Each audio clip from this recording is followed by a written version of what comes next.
नमस्कार दोस्तों, आज की वीडियो हमारी रहने वाली है नोबेल पुरस्कार के बारे में। तो नोबेल पुरस्कार के बारे में तो हम पहले कवर कर चुके हैं, लेकिन आज हम पूरे वर्ल्ड का नोबेल पुरस्कार जानेंगे। यानी कि नोबेल पुरस्कार की शुरुआत कब हुई, किसके द्वारा शुरू की गई और किसकी याद में शुरू किया गया, वहीं भारत के कितने लोगों को नोबेल पुरस्कार मिला है और उसके अलावा 2023 में किन किन को नोबेल पुरस्कार दिया गया है। तो दोस्तों चलिए स्टार्ट करते हैं आज की वीडियो। तो दोस्तों नोबेल पुरस्कार की जो शुरुआत हुई थी वो हुई थी 1901 में अल्फ्रेड नोबेल की याद में। यानी कि नोबेल पुरस्कार अल्फ्रेड नोबेल की याद में शुरू किया गया।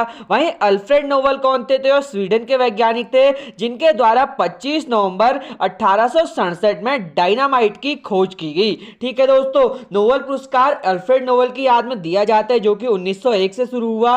वहीं अल्फ्रेड नोबेल द्वारा 1867 में डायनामाइट की खोज की गई। वहीं अल्फ्रेड नोबेल कौन थे? तो यह स्वीडन के वैज्ञानिक थे। ठीक है दोस्तों, तो दोस्तों अब जान लेते हैं नोबेल पुरस्कार मुख्य कितने क्षेत्रों में दिया जाता है। तो नोबेल पुरस्कार मुख्य 6 क्षेत्रों में दिया जाता है, जहां चिकित्सा हो गया, भौतिकी हो गया, रसायन हो गया, शांति हो गया, साहित्य हो गया और इकोनॉमिक्स हो गया। अगर बात करें इकोनॉमिक्स, तो इकोनॉमिक्स का पुरस्कार 1968 से शुरू हुआ और बाकी जो पुरस्कार थे वो 1901 से ही स्टार्ट हो गए थे। और इसके अलावा जो शांति का पुरस्कार है वो नॉर्वे में दिया जाता है और बाकी के 5 जो पुरस्कार हैं वो स्वीडन में दिए जाते हैं, जहां के अल्फ्रेड नोबेल वैज्ञानिक थे। ठीक है दोस्तों, तो दोस्तों ये थे नोबेल पुरस्कार। इससे आगे जाने तो बात करें नोबेल पुरस्कार के आगे की प्रोसेस की, तो भारत की तरफ से पहला नोबेल पुरस्कार जो मिला था वो रविंद्रनाथ टैगोर को 1913 में पुस्तक गीतांजलि के लिए मिला था। यानी कि भारत के पहले व्यक्ति कौन थे जिन्हें नोबेल पुरस्कार मिला?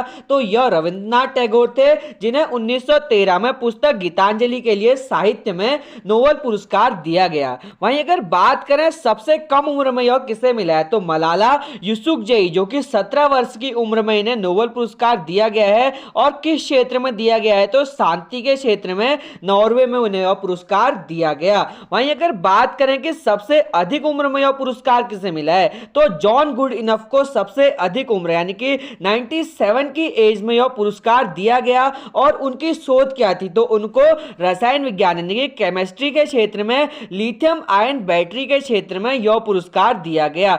तो जो कि कहा जाता है कि जॉन गुडिनफ को लिथियम आयन बैटरी का पितामह यानी कि पिता यानी कि father of lithium ion battery भी कहा जाता है। तो यह हमने जान लिया डिटेलिंग नोबेल पुरस्कार के बारे में। तो दोस्तों अब जान लेते हैं 2023 के नोबेल पुरस्कार किसे किसे दिए गए हैं और उसके बाद जानेंगे भारत के कितने लोगों को नोबेल पुरस्कार दिया गया है। 2023 के नोबेल पुरस्कार की बात करें तो पहला पुरस्कार जो दिया गया है वो दिया गया है केमिस्ट्री के क्षेत्र में। तो रसायन विज्ञान के क्षेत्र में 3 वैज्ञानिकों को नोबेल पुरस्कार मिला है, जिसमें पहले वैज्ञानिक हैं मोंगी जी बावेडी, वहीं दूसरे वैज्ञानिक हैं लुइस ब्रस और तीसरे वैज्ञानिक हैं एलेक्सी एकिमोव। ठीक है, इन तीनों वैज्ञानिकों को रसायन विज्ञान के क्षेत्र में नोबेल पुरस्कार मिला है। वहीं अगर बात करें इनके कार्यों की, तो इन तीनों वैज्ञानिकों ने क्वांटम डॉट्स की खोज और संश्लेषण के लिए यह पुरस्कार जीता है। अगर पूछा जाता है कि इन तीनों वैज्ञानिकों को किस चीज के लिए नोबेल मिल रहा है, तो क्वांटम डॉट्स की खोज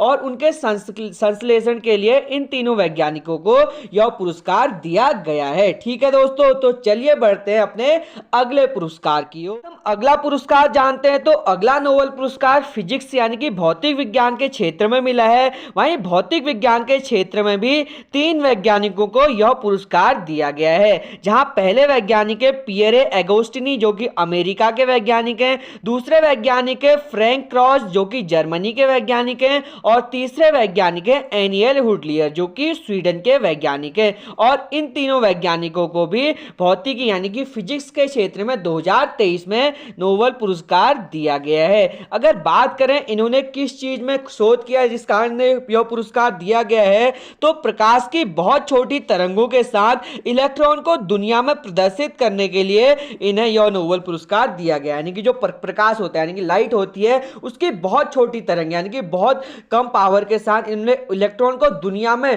प्रेजेंट किया, जिस कारण इन्हें यह पुरस्कार दिया गया है भौतिकी के क्षेत्र में। ठीक है दोस्तों, तो केमिस्ट्री और फिजिक्स काम कर चुके हैं, तो बढ़ते हैं अपने अगले पुरस्कार की ओर। अब बढ़ते हैं अपने अगले पुरस्कार की ओर। तो अगला पुरस्कार है शांति यानी कि पीस के क्षेत्र में। तो 2023 में पीस यानी कि शांति के क्षेत्र में नरगिस मोहम्मदी को पुरस्कार मिला है, नोबेल पुरस्कार मिला है। तो अगर इनके कार्य की बात करें तो यह ईरान की एक महिला है जिन्होंने उत्पीड़न के खिलाफ महिलाओं के लिए लड़ाई की और मानव अधिकारों और स्वतंत्रता को बढ़ावा देने के लिए नरगिस मोहम्मदी को 2023 में शांति का नोबेल पुरस्कार दिया जा रहा है। तो नरगिस मोहम्मदी ने ईरान में जो महिलाओं का उत्पीड़न होता था उनको रोकने के लिए और मानव अधिकारों और स्वतंत्रता को बढ़ावा देने के लिए लड़ाई की, जिस कारण उन्हें 2023 में शांति के क्षेत्र में नोबेल पुरस्कार दिया जा रहा है। अगर बात करें कि इनके पद की, यानी कि यह किस चीज पर है अभी ईरान में, तो यह defender of human rights centre की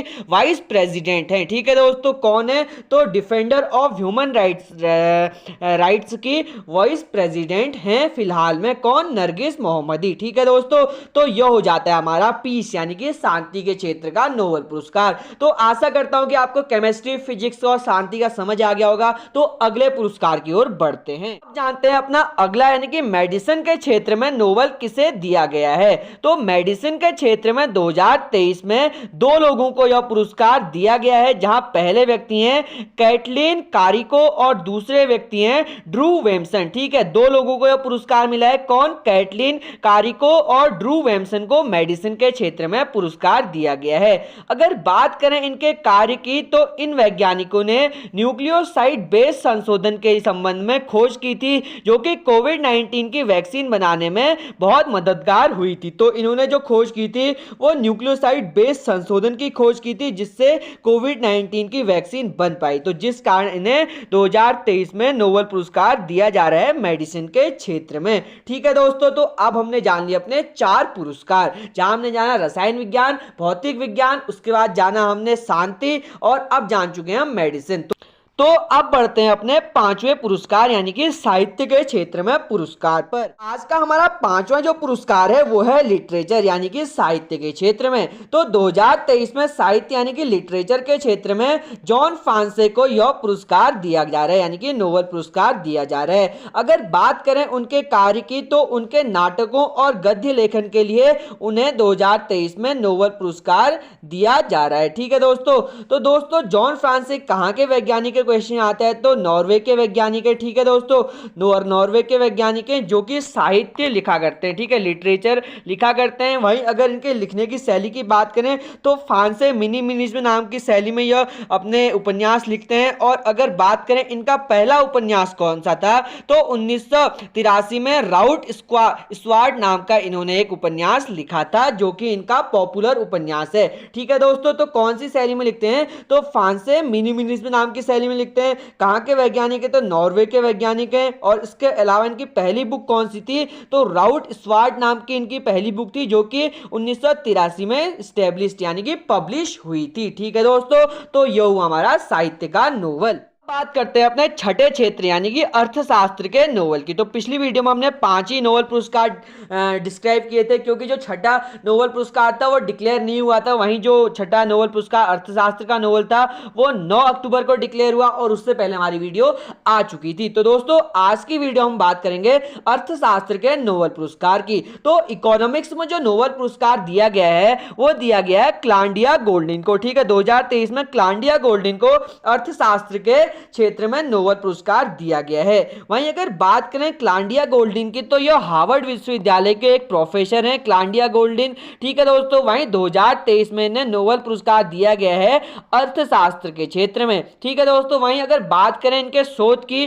तो इन्होंने श्रम बाजार में स्त्री और पुरुषों के बीच भेदभाव संबंधित कुछ इनोवेशन किया था, तो जिस कारण इन्हें यह पुरस्कार दिया जा रहा है। तो दोस्तों जो क्लाउडिया गोल्डिन थे, तो उन्होंने श्रम बाजार में स्त्री और पुरुषों के बीच क्या भेदभाव या मतभेद होते हैं, या करने चाहिए नहीं करने चाहिए, बारे में इन्होंने बताया होगा, पुस्तक लिखी होगी, जिस कारण उन्हें 2023 में अर्थशास्त्र के क्षेत्र में नोबेल पुरस्कार दिया गया है। तो दोस्तों 2023 के हमारे 6 के 6 नोबेल पुरस्कार हो चुके हैं, जहां हमने केमिस्ट्री, फिजिक्स, पीस, उसके बाद हमने लिटरेचर, उसके बाद मेडिसिन, और अब जान चुके हैं हम अर्थशास्त्र। तो 6 के 6 नोबेल पुरस्कार आपको मुंह जुबानी याद हो गए होंगे, और आशा करता हूं कि आप ऐसे ही याद करते रहेंगे और हमें भी देखते रहेंगे। तो चलिए बढ़ते हैं, अब जान लेते हैं हमारे इंडिया के किन किन लोगों को नोबेल पुरस्कार दिया गया है अभी तक। ठीक है दोस्तों, तो दोस्तों हमारे पहले जो व्यक्ति हैं जिनके बारे में हम पहले भी बात कर चुके हैं, तो वो है रविंद्रनाथ टैगोर। तो रविंद्रनाथ टैगोर को सर्वप्रथम साहित्य के क्षेत्र में, ठीक है, सबसे पहले भारत से जो नोबेल पुरस्कार मिला है वो रविंद्रनाथ टैगोर को मिला है। साहित्य के क्षेत्र में पुस्तक गीतांजलि के लिए उन्हें यह पुरस्कार दिया गया है। वहीं रविंद्रनाथ टैगोर को 1913 में यह सम्मान मिला। वहीं वो पहले इंडियन और पहले गैर यूरोपीय बन गए थे इस पुरस्कार को पाने के बाद। ठीक है दोस्तों, इससे पहले एशिया में भी कोई नोबेल पुरस्कार नहीं मिला था, तो जिस कारण वो पहले इंडियन और पहले गैर यूरोपीय व्यक्ति बने जिन्हें नोबेल पुरस्कार दिया गया। ठीक है दोस्तों, तो दोस्तों ये हमारे पहले व्यक्ति। अब जान लेते हैं दूसरे व्यक्ति के बारे में। पहले व्यक्ति के बारे में तो हमने जान लिया, रविंद्रनाथ टैगोर, जिन्हें हमें राष्ट्रगीत गान दिया, तो उन्हें यह पुरस्कार दिया गया था पहली बार। ठीक है, अब जान लेते हैं दूसरे व्यक्ति कौन बने थे। तो दूसरे नंबर पे आते हैं हरगोविंद खुराना। तो यह भारतीय मूल के जाने माने वैज्ञानिक हरगोविंद खुराना है, जिन्हें 1968 में चिकित्सा यानी कि मेडिसिन के क्षेत्र में नोबेल पुरस्कार दिया गया। तो अगर बात करें कि उन्हें किस शोध के लिए नोबेल पुरस्कार दिया गया, तो उन्होंने एंटीबायोटिक खाने का शरीर पर किस प्रकार व्यापक असर होता है उस बारे में समझाया था, तो जिस कारण उन्हें यह पुरस्कार दिया गया। वहीं अगर बात करें भारत के पंजाब में जन्मे खुराना ने आगे चलकर अमेरिका के जाने माने MIT इंस्टीट्यूट से पढ़ाई की और बाद में वह अमेरिका ही में ही बस गए। तो यह भारतीय मूल के वैज्ञानिक थे जिन्हें चिकित्सा के क्षेत्र में नोबेल पुरस्कार मिला 1968 में। और किस चीज के लिए मिला, तो एंटीबायोटिक खाने का शरीर पर किस प्रकार का व्यापक असर पड़ता है, तो उस चीज के लिए इन्हें नोबेल पुरस्कार मिला। वहीं यह कहां से पढ़े लिखे हैं, तो MIT इंस्टीट्यूट से इन्हें पढ़ाई की है अमेरिका के, और उसके बाद यह अमेरिका में ही बस गए। तो यह है इनकी जीवनी के बारे में, और अगर आप डिटेल चाहते हैं तो वो भी बना दी जाएगी।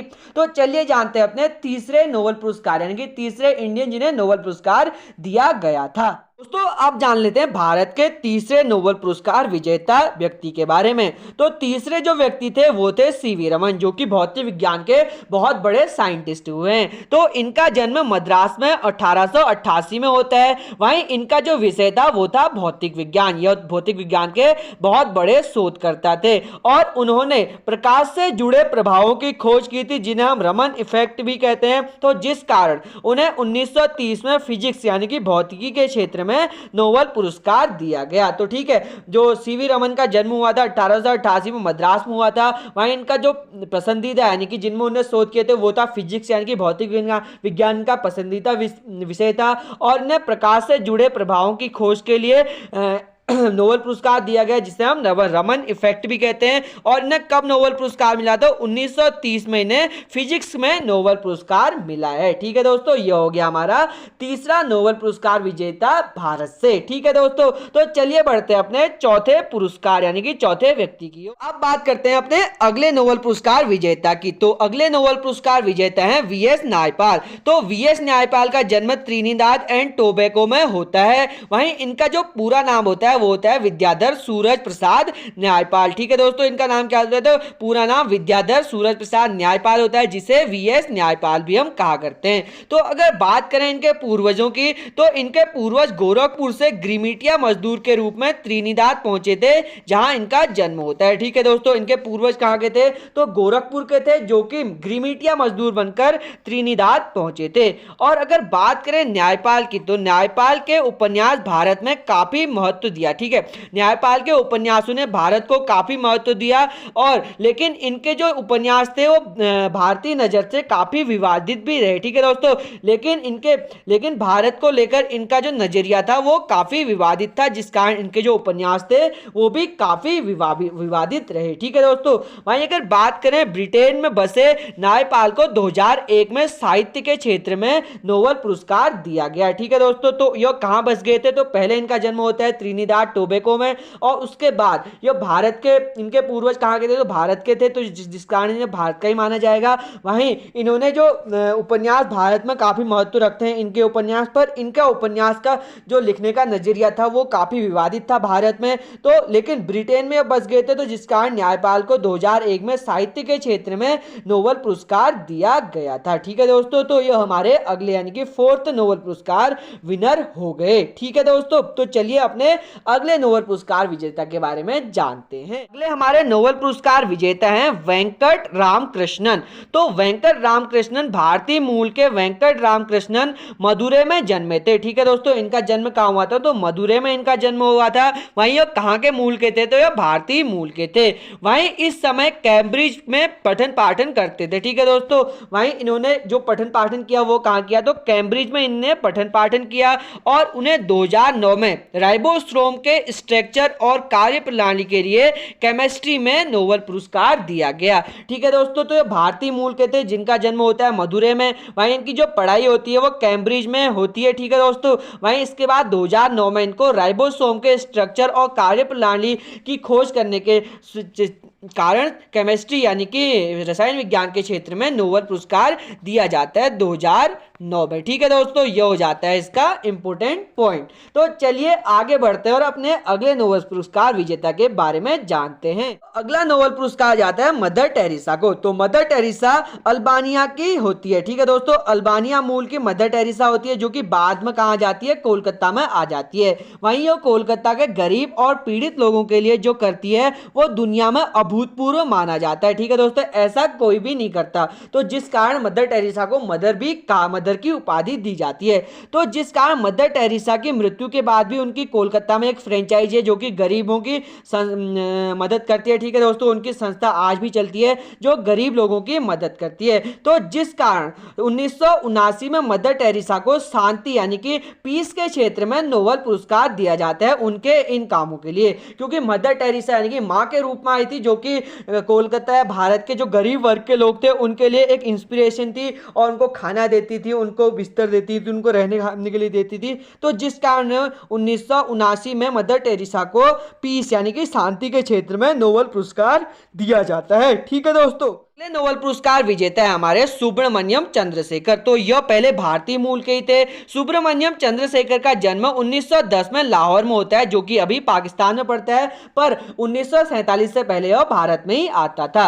वहीं इनकी पढ़ाई अमेरिका से होती है और इनका जो विषय होता है वो होता है एस्ट्रोफिजिक्स, यानी कि एस्ट्रोफिजिक्स के छात्र होते हैं। और 1983 में सितारों की आकृति और कैसे सितारे बने के सिद्धांत में शोध करते हुए उन्हें फिजिक्स का नोबेल पुरस्कार प्राप्त होता है। ठीक है दोस्तों, तो चंद्रशेखर कहाँ के निवासी थे? तो यह इंडिया लाहौर के निवासी थे, जो कि 1910 में इनका जन्म हुआ था। वहीं इनकी पढ़ाई अमेरिका से होती है और इनका विषय जो होता है वो होता है एस्ट्रोफिजिक्स, जिनमें इन्हें 1983 में सितारों की आकृति और सितारे कैसे बनते हैं उस सिद्धांत पर शोध करने के लिए फिजिक्स यानी कि भौतिकी के क्षेत्र में नोबेल पुरस्कार दिया जाता है। ठीक है दोस्तों, तो चलिए बढ़ते हैं अपने अगले नोबेल पुरस्कार विजेता के बारे में जानने के लिए। जो अगले नोबेल पुरस्कार विजेता हैं वो हैं कैलाश सत्यार्थी। तो कैलाश सत्यार्थी को 2014 में शांति के क्षेत्र में नोबेल पुरस्कार मिलता है। वहीं इन्हें यह नोबेल पुरस्कार क्यों मिलता है? तो इन्होंने बच्चों के लिए किए गए कार्य के लिए इन्हें शांति के क्षेत्र में नोबेल पुरस्कार दिया जाता है। तो इन्होंने बच्चों का रहन सहन, पठन पाठन और इसके अलावा उनकी अदर एक्टिविटी को जाना और उन्हें समझने के लिए इन्हें शांति के क्षेत्र में नोबेल पुरस्कार दिया जाता है 2014 में। ठीक है दोस्तों, यह कौन थे? तो कैलाश सत्यार्थी को। ठीक है, तो हमने जान लिया अपने 8 नोबेल पुरस्कार विजेताओं के बारे में इस वीडियो। नोबेल पुरस्कार विजेता हैं आर.के. पंचोरी। तो आर.के. पंचोरी का पूरा नाम होता है राजेंद्र पंचोरी, जिन्होंने पर्यावरण के क्षेत्र में लंबे समय तक काम किया। वहीं यह टेरी यानी कि टाटा एनर्जी रिसर्च इंस्टीट्यूट से भी जुड़े रहे और इसके बाद इन्होंने शोध पत्र जलवायु परिवर्तन में उन्हें 2007 में संयुक्त राष्ट्र जलवायु परिवर्तन की बनी एक कमेटी के लिए उन्हें शांति के क्षेत्र में नोबेल पुरस्कार दिया गया। तो यह इनका अकेले का पुरस्कार नहीं था, बल्कि इनकी एक कमेटी बनी थी 2007 में संयुक्त राष्ट्र जलवायु परिवर्तन की, तो जिस कारण इन्हें 2007 में शांति में नोबेल पुरस्कार दिया गया एक कमेटी के तौर पर। ठीक है दोस्तों, यह थे हमारे आर.के. पंचोरी यानी कि राजेंद्र कुमार पंचोरी का नोबेल पुरस्कार। हमारा आखिरी यानी कि 10वां नोबेल पुरस्कार मिलता है अमर्त्य सेन को। तो ठीक है, अमर्त्य सेन कौन थे? तो ये भारतीय मूल के अर्थशास्त्री थे जिन्होंने पुस्तक लिखी द आर्ग्यूमेंटिव इंडियंस। ठीक है, तो आर्ग्यूमेंटिव इंडियंस नाम की बुक से चर्चित हुए और इनका काम अर्थशास्त्र के क्षेत्र में उल्लेखनीय रहा। वहीं इन्हें 1998 में नोबेल पुरस्कार मिला। किस क्षेत्र में? तो अर्थशास्त्र के क्षेत्र में इन्हें नोबेल पुरस्कार दिया गया। और अगर बात करें इनकी फेमस बुक की, तो इनकी फेमस फेमस बुक थी द आर्ग्यूमेंटिव इंडियन। ठीक है दोस्तों, इंडिया के लोग की आर्ग्यूमेंट यानी कि बहस करने की बहुत वो रहती है, मतलब मांग रहती है और बहुत सारी बहस भी करते हैं। तो इन्होंने द आर्ग्यूमेंटिव इंडियंस लिखी थी, जिस कारण चर्चित रहे और इनका काम अर्थशास्त्र के क्षेत्र में उल्लेखनीय यानी कि अविश्वसनीय था, तो जिस कारण इन्हें 1998 में नोबेल पुरस्कार दिया गया अर्थशास्त्र के क्षेत्र में। तो दोस्तों आज की वीडियो में हमने नोबेल पुरस्कार की सारी चीज जान ली, जहां हमने नोबेल पुरस्कार कब शुरू हुआ, कैसे शुरू हुआ और किन किन व्यक्तियों को दिया गया, वहीं भारतीय मूल के किन व्यक्तियों को नोबेल पुरस्कार दिया गया और 2023 में किन किन व्यक्तियों को नोबेल पुरस्कार दिया गया, सब कुछ जान लिया है। तो आशा करता हूं कि आपको आज की वीडियो अच्छे समझ आई होगी। अच्छे समझ आई तो लाइक शेयर सब्सक्राइब जरूर से करना। तो मिलता हूं आपसे अगली वीडियो लेकर एक कोई नए टॉपिक के साथ। तब तक प्यार बनाए रखें, खुश रहें, खुशियां बांटते रहें। बहुत बहुत धन्यवाद।